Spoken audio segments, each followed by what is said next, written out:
Di desa Wonosuma, mitos tentang seorang dukun tua yang bisa menghidupkan orang mati bukanlah sekadar bisik-bisik warga. Ia dikenal sebagai Mbok Ning, tinggal di tepi hutan yang berkabut dan sunyi. Tak ada yang pernah melihatnya keluar rumah.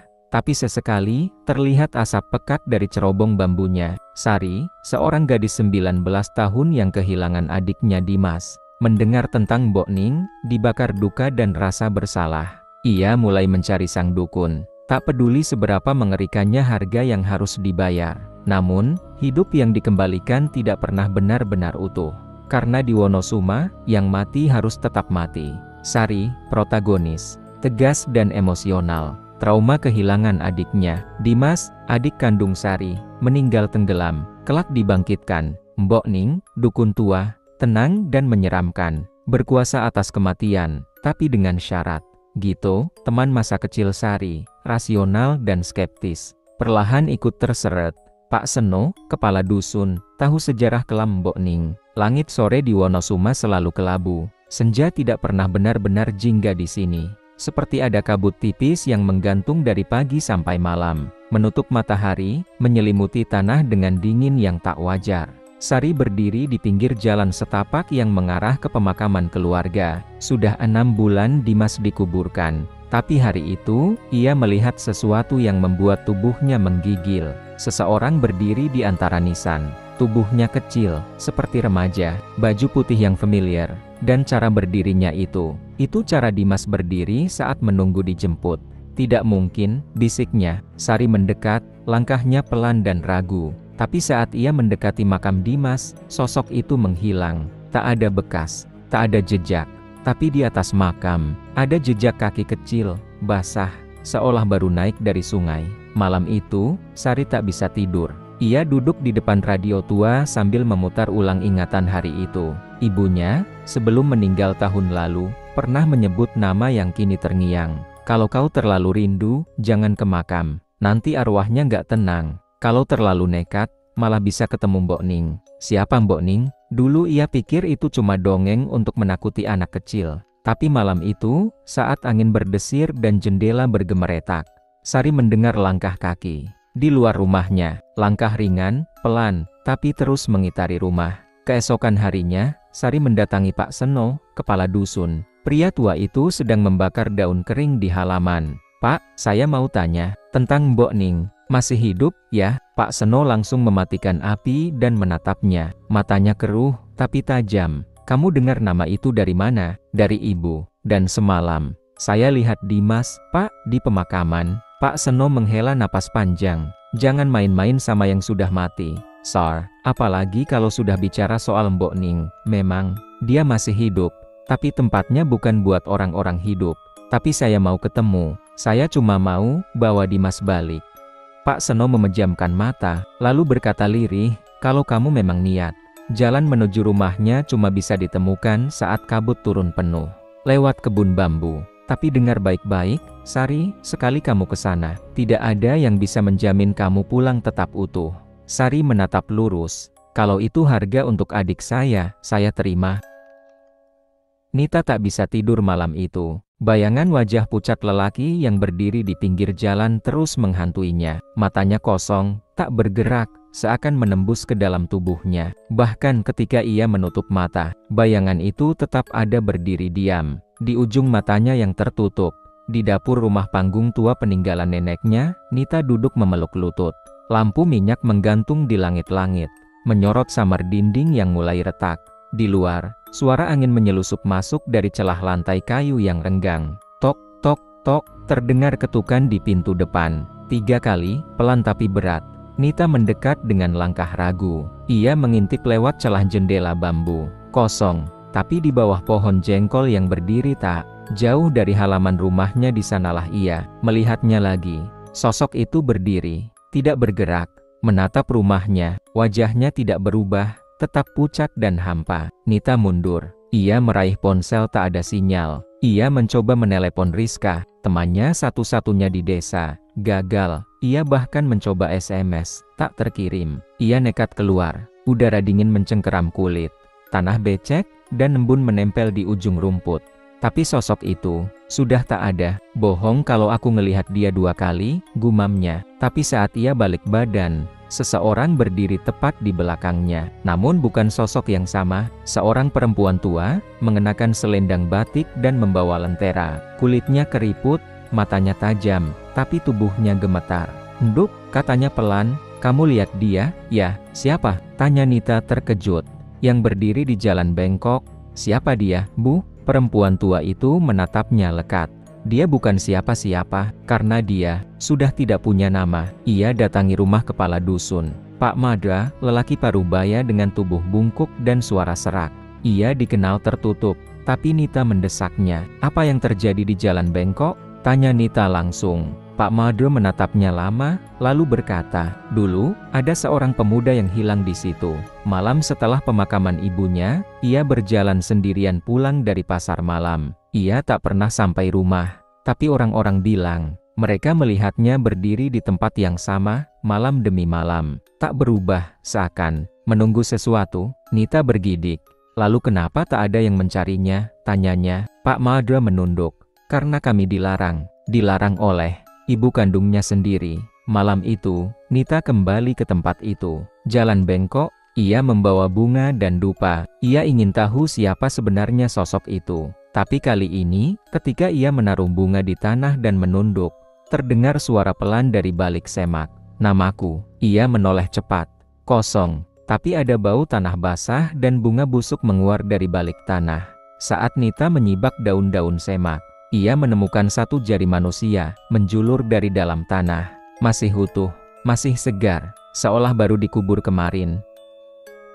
Langit mendung, petir sesekali menyambar seperti kilatan kamera, membekukan desa dalam fragmen bayangan mengerikan. Sari menatap jendela rumahnya yang penuh embun, tubuhnya masih menggigil. Suara kaki seret di luar semalaman tak juga hilang dari ingatannya. Itu bukan mimpi. Itu nyata, seorang mayat berdiri di tepi jalan dan tersenyum ke arahnya. Sejak malam itu, Sari memilih tidur di ruang tamu, dekat kakeknya, Pak Seno, pria tua yang pendiam dan nyaris tak pernah meninggalkan rumah. Sejak 5 tahun lalu, banyak yang bilang ia sudah pikun. Tapi pagi ini, untuk pertama kalinya dalam bertahun-tahun, Pak Seno membuka mulutnya. "Jangan lihat matanya. Kalau dia menoleh, tutup telingamu. Dan jangan jawab apapun, Sari." Sari membeku. Ia tak pernah mendengar suara kakeknya sedalam itu. Lalu Pak Seno menambahkan, perlahan seperti mengulangi mantra, "Yang berdiri di jalan itu, bukan ingin dilihat, tapi ingin tahu siapa yang masih mendengar." Pak Seno mengajak Sari menyusuri pematang sawah. Udara basah dan berat. Jalan setapak itu sudah jarang dilalui, tertutup ilalang. Mereka tiba di depan sumur tua sumur, yang dulu dibangun warga sebagai sumber air utama sebelum semua berpindah ke PDAM. Sari merasa merinding. Di dinding sumur, tertulis huruf-huruf paku yang dipaku dengan darah. Tidak ada yang bisa pulang sebelum dengar. Pak Seno membuka kunci gembok kecil di bibir sumur, menghela napas panjang, lalu menggulung tali tambang perlahan. Setiap beberapa tahun, mereka mencari suara baru untuk dibawa. Yang tidak percaya, akan mendengar lebih jelas. Yang keras kepala, akan bersuara selamanya di langit. Saat tali ditarik kembali ke atas, ada sebuah kaleng berkarat tergantung di ujungnya. Di dalamnya, rekaman kaset pita, suara terakhir dari yang belum kembali. Sari dan Pak Seno memutar rekaman itu di radio tua. Suara desah, lalu tawa kecil anak-anak, lalu jeritan, tangisan, tapi bukan tangisan manusia. Ada suara denting seperti tulang dipukul logam, dan kemudian, sangat jelas, "Aku masih di sini. Jangan tutup mata saat ia datang." Radio meledak tiba-tiba, percikannya membakar tirai. Pak Seno buru-buru menyiramnya dengan air. Rumah jadi hening. Lalu dari luar, terdengar 3 ketukan pelan, sabar, menunggu. Tok, tok, tok. Pak Seno menatap Sari dengan mata berkaca-kaca. "Ia datang lebih cepat dari yang aku kira." Sari memegang tangan kakeknya. Keduanya tahu, ini bukan hanya soal suara, tapi juga soal siapa yang akan bicara terakhir. Malam itu, angin menderu kencang. Langit Wonosuma mendung pekat, seperti menahan sesuatu yang tidak ingin jatuh ke bumi. Lampu minyak di dalam rumah Pak Suro mulai berkedip-kedip. Padahal tak ada angin yang masuk dari jendela. "Ada yang datang," kata Pak Suro pelan, menatap pintu dengan wajah mengeras. Mereka biasanya mengetuk 3 kali. Sinta menelan ludah. Tubuhnya masih menggigil sejak insiden di makam. Tapi kini, ketakutannya seperti berubah bentuk, bukan hanya takut pada yang tak terlihat, tapi juga pada yang mungkin datang malam ini. Tok, tok, tok, ketukan itu terdengar, pelan tapi sangat jelas. Seperti dipukul dengan telapak tangan yang dingin dan lembab. Pak Suro langsung memadamkan lampu minyak dan menyuruh Sinta tiarap di bawah meja kayu. "Jangan bersuara, jangan melihat siapapun yang memanggil namamu," bisiknya. Sinta memejamkan mata, tapi rasa penasaran menggerogoti pikirannya. Dari celah lantai kayu, ia melihat bayangan kaki telanjang di luar pintu, kotor, penuh lumpur dan darah. Tok, tok, tok, kali ini lebih keras. Gagang pintu bergetar. Seseorang atau sesuatu berusaha masuk. "Pak Suro," suara perempuan tua terdengar dari luar. Lembut, tapi kosong. "Bukan suara ibu saya," kata Pak Suro pelan, menggenggam sebilah keris pendek dari balik sarungnya. "Pak Suro, saya dingin. Bukakan pintunya." Sinta tahu suara itu. Itu suara neneknya. Tapi bagaimana bisa? Bukankah nenek sudah meninggal 7 tahun lalu? "Jangan percaya suara mereka," bisik Pak Suro lagi. "Mereka hanya bisa masuk kalau kita menyahut." Tiba-tiba, suara dari luar berubah, tangisan, kemudian tertawa, kemudian bisikan-bisikan dalam bahasa yang tak dimengerti. Udara menjadi sangat dingin. Jari-jari Sinta mati rasa. Tok, tok, tok, pintu terguncang keras, seolah didobrak. Tapi tidak terbuka. Lalu tiba-tiba, semuanya hening. Pak Suro beranjak dan menyalakan kembali lampu minyak. Wajahnya pucat, tangannya gemetar. "Mereka sudah tahu kau ada di sini," katanya sambil menatap Sinta. "Malam ini baru awal. Besok kita ke tempat yang selama ini dijaga warga Wonosuma agar tak terbuka lagi." Sinta menatap Pak Suro dengan mata berkaca-kaca. Ia tahu, sejak malam itu, hidupnya tidak akan pernah sama. Semenjak pertemuan terakhir dengan Nyi Surati, udara di Wonosuma seperti berubah. Angin malam tidak lagi sejuk, melainkan dingin menggigit dan terasa seperti desah napas seseorang yang mengintai dari balik gelap. Pak Sarman kembali berjualan, meski hati kecilnya menolak. Tapi keanehan mulai menampakkan diri saat kuali baksonya mendidih lebih cepat dari biasa, bahkan saat api belum dinyalakan. "Ini, air siapa yang taruh?" tanyanya pada diri sendiri. Ia mengaduk kuahnya, lalu merasa ada sesuatu yang keras di dalam kuali. Saat sendoknya mengangkatnya ke permukaan tulang, bukan tulang sapi atau ayam. Itu kecil, bengkok, seperti jari manusia. Pak Sarman menjatuhkan sendoknya, tubuhnya gemetar. Tapi sebelum sempat berpikir lebih jauh, dari ujung jalan muncul 2 anak kecil. Mereka berdiri kaku, mengenakan pakaian basah kuyup dan lumpur di wajah mereka. "Mau bakso?" kata salah satu. Suara mereka serempak, pelan, tidak wajar. Tapi mata mereka hitam sepenuhnya. Tidak ada putihnya. Pak Sarman melangkah mundur. "Anak-anak, ini bukan tempat untuk bermain malam-malam." Tapi mereka tidak menjawab, hanya berdiri, lalu tersenyum lebar, dan berjalan mundur ke arah makam tua di ujung jalan. Tanpa sadar, Pak Sarman mengejar mereka. Kaki seolah bergerak sendiri. Ia melewati jalan setapak yang dulu ditutup karena longsor. Namun kini seperti terbuka. Di sana, di antara kabut, tampak tenda kecil kumuh. Tenda itu bukan milik orang. Itu adalah tempat ritual, dengan sesajen setengah terbakar dan boneka-boneka dari rambut manusia. Pak Sarman mendekat, dan di tengah altar, ia melihat sebuah foto tua, foto dirinya muda, berdiri bersama istrinya dan anak mereka. Tapi wajah sang anak disobek dan dibakar sebagian. Tiba-tiba, suara berat dan serak terdengar dari belakangnya. "Kalau kau tidak jadi pengganti, maka warisanmu yang kami ambil." Ia berbalik. Nyi Surati berdiri di sana, tapi kini lebih menyerupai bayangan manusia berjelaga. Matanya kosong, dan tangannya memegang kepompong dari anyaman tulang. "Waktu tak bisa ditunda lagi. Kau tak bisa hanya jadi penonton. Pilihannya sederhana, menyerah, atau melihat semua yang kau sayang dicabut nyawanya." Pak Sarman jatuh bersimpuh, keringat dingin mengucur dari sekujur tubuhnya. Lalu ia berkata lirih, "Ambil aku saja." Tapi Nyi Surati tersenyum, dan menjawab, "Belum waktunya, tapi waktumu akan datang." Kabut menebal, sosok Nyi Surati menghilang, dan saat Pak Sarman kembali menatap ke arah tenda, semuanya sudah sirna, kecuali satu hal yang tertinggal di tanah. mangkuk bakso, berisi 2 mata manusia yang masih menatap ke arah langit.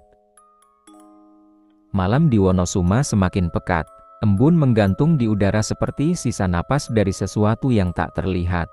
Bayu berdiri di depan rumah kakek Sastro, tubuhnya gemetar. Tangannya masih berlumur darah. Ayu yang pingsan di dapur tadi bukan karena luka, tapi karena sesuatu yang keluar dari tubuhnya. Ulat-ulat hitam kecil yang merayap keluar dari mulut dan telinga. Ini bukan penyakit biasa, gumam kakek Sastro. Ini warisan. Di dalam rumah, Ayu terbaring lemah. Ibu Bayu terus membacakan doa, tapi keringat dingin mengucur deras dari keningnya sendiri. Ruangan itu serasa menyusut, seperti ada yang mengamati mereka dari balik dinding. Bayu tak tahan. "Kek, katakan semuanya, kenapa aku dan Ayu, kenapa kami jadi sasaran?" Kakek Sastro memandangi lukisan tua yang tergantung di dinding. Lukisan seorang pria, berjubah putih dengan sorban hitam. Sorot matanya tajam, seperti menghakimi. "Itu kakek buyutmu, Mbah Rekso, dulu. Dia yang mengamankan desa dari mara bahaya. Tapi, ada harga yang harus dibayar. Darah." Bayu mencengkeram lengan kakek Sastro. "Apa maksud kakek?" Kakek Sastro menarik napas dalam. "Dulu, ketika penjajah mulai menyiksa dan memporak-porandakan desa, Mbah Rekso memanggil sesuatu dari bawah tanah. Sesuatu yang tidak pernah seharusnya dibangkitkan. Roh penjaga, katanya, tapi lebih tepat, penjaga neraka. Sebagai perjanjian, setiap 2 generasi, harus ada darah keturunan yang dikembalikan. Biasanya 1. Tapi karena kamu lahir kembar dengan Ayu, perjanjian jadi ganda." Bayu terdiam. Dunia seolah berhenti. "Jadi, aku dan Ayu tumbal." Kakek Sastro mengangguk pelan, wajahnya suram. "Tapi, ada jalan keluar. Tapi kamu harus menempuhnya sendiri. Jalan darah." Di luar rumah, suara gamelan tua terdengar samar. Tapi tak ada yang memainkannya. Bayu keluar mengikuti suara itu, membawanya ke kebun belakang rumah. Ke area yang bahkan warga Wonosumanggan injak, sanggar tumbal. Sebuah bangunan batu kecil berdiri di tengah semak. Pintunya tertutup kayu jadi dengan simbol aneh terukir. Saat Bayu menyentuhnya, pintu itu membuka sendiri perlahan. Menjerit seperti suara tenggorokan dipaksa membuka. Di dalamnya, ada 1 meja batu. Di atasnya, cawan tanah liat dan sehelai kain merah dengan tulisan Jawa kuno yang sudah nyaris hilang terbakar usia. Dan di dinding, 1 tulisan terukir. "Jika darahmu bergema, maka ROHMU akan DIBRDAGANGKN." Bayu tersentak. Di cermin batu di belakangnya, ia melihat bayangan seseorang berdiri. Ayu. Tapi matanya hitam, dan di belakangnya, sosok tinggi, bertanduk, menggenggam ubun-ubunnya. Hujan mengguyur desa Wonosuma malam itu. Petir sesekali menyambar di kejauhan, menyinari sesosok bayangan yang berdiri kaku di tengah pemakaman tua laras. Tubuhnya gemetar, bukan karena dingin, tapi karena suara itu. Suara anak kecil yang memanggil namanya dari dalam makam yang telah digali kembali. "Aku belum selesai, Laras. Kau bawa aku separuh jalan," bisiknya lirih. Suara itu datang dari dalam tanah. Di baliknya, Raka dan Pak Wirya baru tiba membawa lampu minyak dan sekotak kayu berukir. Peninggalan dari leluhur desa. Di dalam kotak itu terdapat jimat penutup portal terakhir Watu Tulis. Batu kecil yang diukir dengan bahasa kuno dan darah manusia. "Kau yakin ini jalannya?" tanya Raka. Pak Wirya mengangguk. "Pintu ketiga hanya bisa ditutup dengan restu roh yang dikorbankan. Tapi, kita belum tahu siapa roh terakhir itu." Laras tiba-tiba jatuh terduduk.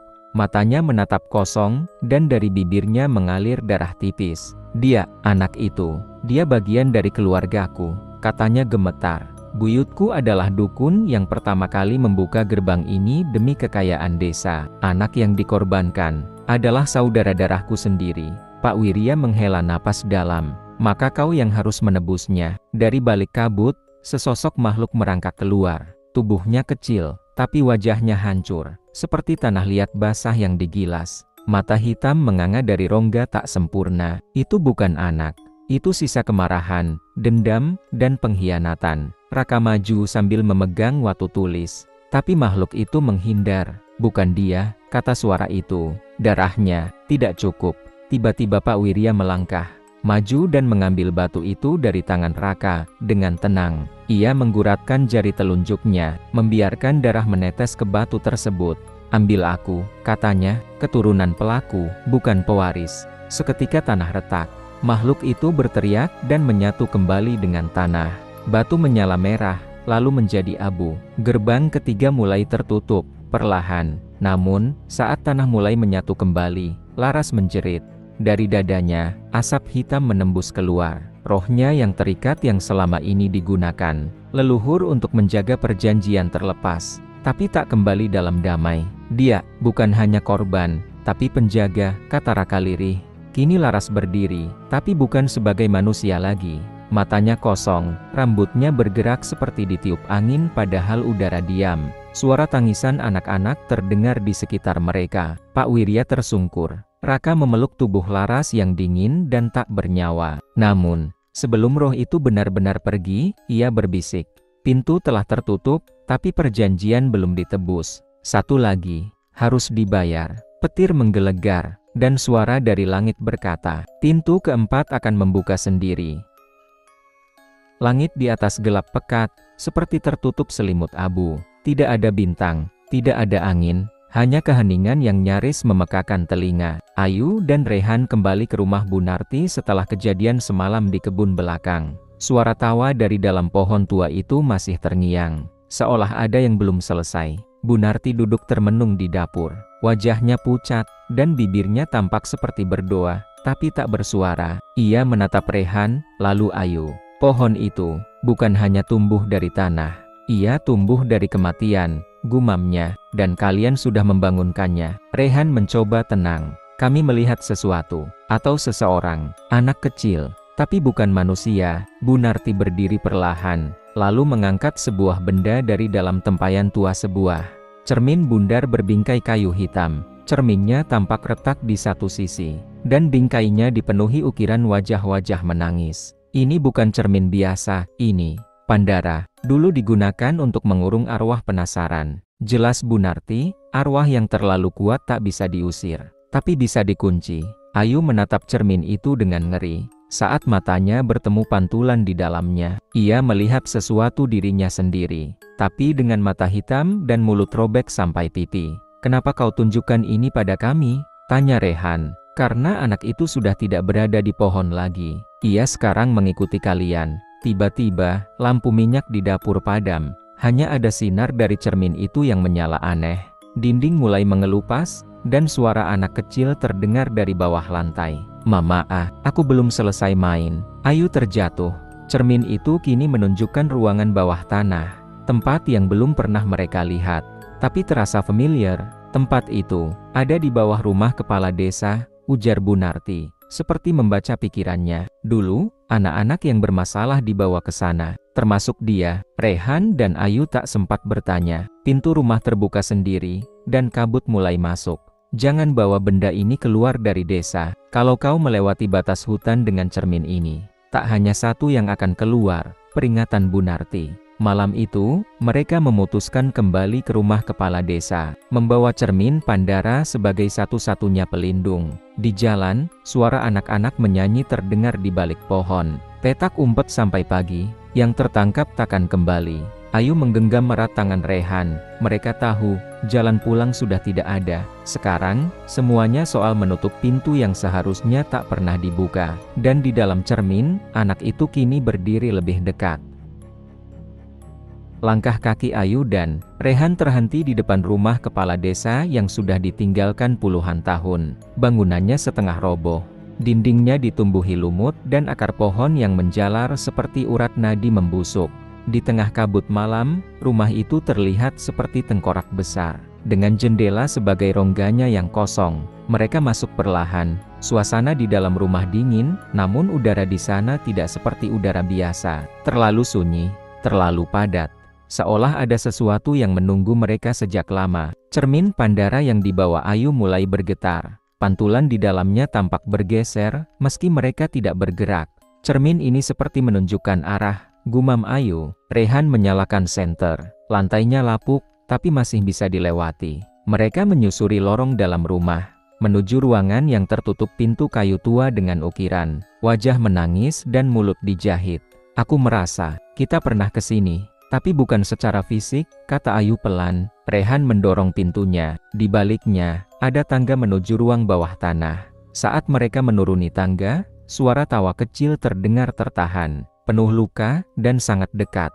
Di ruangan bawah tanah itu, mereka menemukan ruang ritual. Dindingnya dipenuhi cap tangan anak-anak berwarna hitam. Di tengah ruangan, ada lingkaran dari batu dan potongan rambut manusia. Cermin di tangan Ayu menyala. Sosok anak laki-laki muncul samar dalam pantulan matanya gelap. Senyumnya robek, tangannya menunjuk ke arah dinding batu yang tertutup debu. Rehan menyeka dinding itu dan menemukan simbol kunci. Ukiran kuno yang mirip dengan yang ada di Pandara. Aku tahu ini. Ini bukan ruangan untuk mengunci. Ini ruangan untuk menunggu, kata Ayu. Tiba-tiba, suara keras menggelegar. Lantai bergetar. Dinding retak. Dari balik simbol itu muncul pusaran angin dan tangan kecil, menyembul dari celah, mencakar keluar. Dia bukan hanya satu, dia, penjaga dari yang lebih besar, bisik Rehan. Seketika, seluruh cap tangan di dinding mulai bergerak. Mereka meluncur turun dan membentuk satu. Sosok besar bayangan anak-anak yang dijahit. Menjadi satu. Mulut mereka serempak berkata, "Bukalah cagar. Kami ingin pulang." Ayu mengangkat Pandara tinggi-tinggi, berharap bisa menyerap mereka kembali. Tapi cermin itu tidak bekerja, karena kalian bukan arwah, kalian korban, gumam Ayu dengan air mata. Mereka harus memilih membuka cagar yang akan membebaskan makhluk-makhluk ini, atau mengurung mereka kembali dan memperpanjang kutukan desa. Sementara suara dari balik celah terus memanggil, "Ayu, buka pintunya, aku, adikmu." Rehan menoleh cepat. "Ayu, maksudnya apa itu?" Ayu terdiam, tangannya gemetar. Dan cermin di tangannya kini memantulkan wajahnya, sebagai anak kecil dengan seragam sekolah, berlumuran tanah.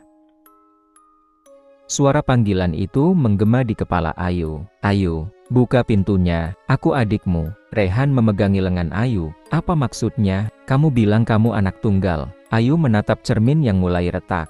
Air matanya jatuh. "Aku lupa, atau sengaja dilupakan. Waktu kami kecil, aku dan adikku Bayu pernah hilang selama 2 hari. Orang tuaku hanya menemukan aku di tepi sumur tua dekat pohon randu besar. Setelah itu, mereka bilang aku harus lupakan semuanya. Aku pikir Bayu diculik atau mati." Rehan memandangi dinding dengan simbol. "Tapi kalau itu adikmu, kenapa dia ada di sini?" Ayu menggeleng. "Mungkin karena aku yang meninggalkannya." Tiba-tiba tanah di bawah mereka retak. Lantai ruang ritual runtuh dan membawa mereka jatuh ke bawah. Mereka terguling dalam gelap dan terhempas di dalam ruang lebih dalam. Ruang bawah tanah kedua, tanpa tangga, tanpa pintu keluar. Dindingnya berlendir. Di sana ada bayi-bayi dari tanah. Bentuknya tak sempurna, wajahnya tertutup kain. Semua mengarah ke satu pintu batu besar dengan tulisan kuno yang kini menyala merah. Darah yang melupakan akan diberi ingatan. Bayangan anak kecil berdiri di depan pintu. "Bayu," bisik Ayu. Sosok itu tersenyum, wajahnya separuh hancur. Kulitnya retak seperti tembikar tua, tapi matanya, itu mata adiknya. "Aku menunggu di sini, Ayu, setiap malam, setiap hari.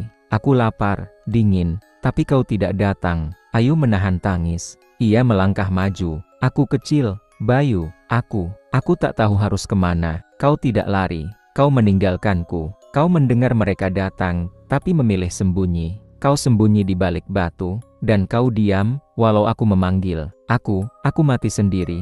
Rehan mundur perlahan. Cermin Pandara kini melayang, berputar-putar di udara. Semua roh anak-anak mulai mengelilingi Ayu dan Bayu. Mereka menangis, tertawa, menjerit. Bayu mendekat dan menyentuh dada Ayu. "Sekarang, buka pintunya, biar mereka semua pulang." Pintu batu mulai terbuka, angin busuk menghembus keluar. Dari dalamnya, terdengar dengungan, seperti banyak suara, seperti sesuatu yang belum pernah hidup, tapi terlalu lama menunggu. Rehan menarik Ayu. "Jangan, ini bukan jalan keluar, ini jalan ke dalam." Tapi Ayu sudah berdiri di depan pintu. Di tangannya sebuah belati dari tulang muncul dari udara. Diberikan oleh Bayu. "Pilihannya hanya 2, bisik Bayu, buka pintunya, atau gantikan aku." Ayu menatap Rehan. "Kalau aku membuka ini, mereka semua bebas. Tapi harga yang dibayar." Rehan mengangguk. "Aku tahu, kau tidak sendirian." Pintu bergetar. Cahaya merah mulai menyelimuti ruangan. Dan Ayu pun mengambil keputusan satu yang akan mengakhiri segalanya, atau membuka sesuatu yang seharusnya tetap tersegel.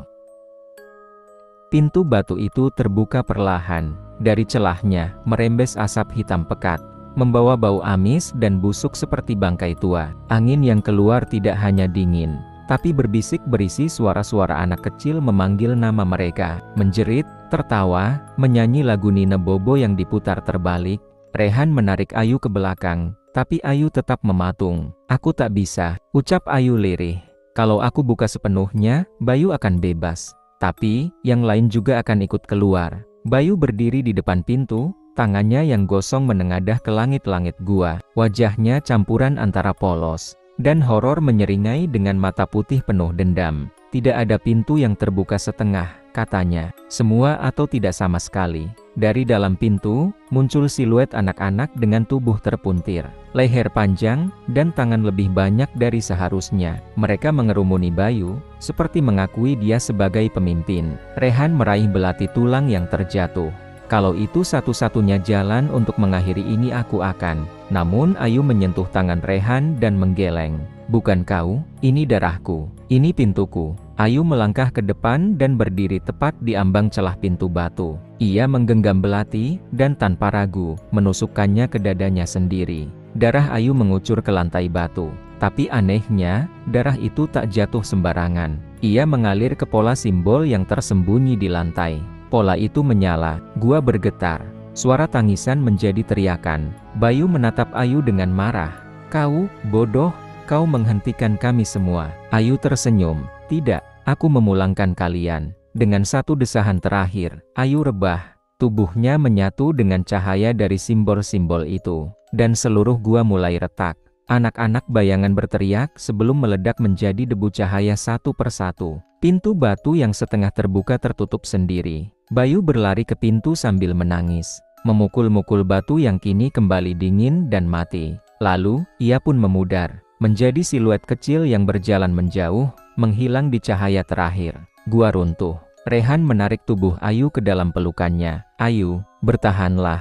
Tapi ia tahu, tubuh itu kini tak bernyawa. Tiba-tiba, dari dinding yang tadinya padat, terbuka celah jalan keluar. Cahaya matahari pagi masuk perlahan. Rehan menatap tubuh Ayu, kemudian menggendongnya melewati celah itu. Di luar, Wonosuma kembali seperti semula, tapi sunyi. Rumah-rumah kosong, penduduk desa seperti tak pernah ada. Seolah-olah desa itu sudah mati sejak lama. Rehan berjalan ke arah jalan setapak menuju hutan, meninggalkan desa Wonosuma yang kini kembali tertutup kabut.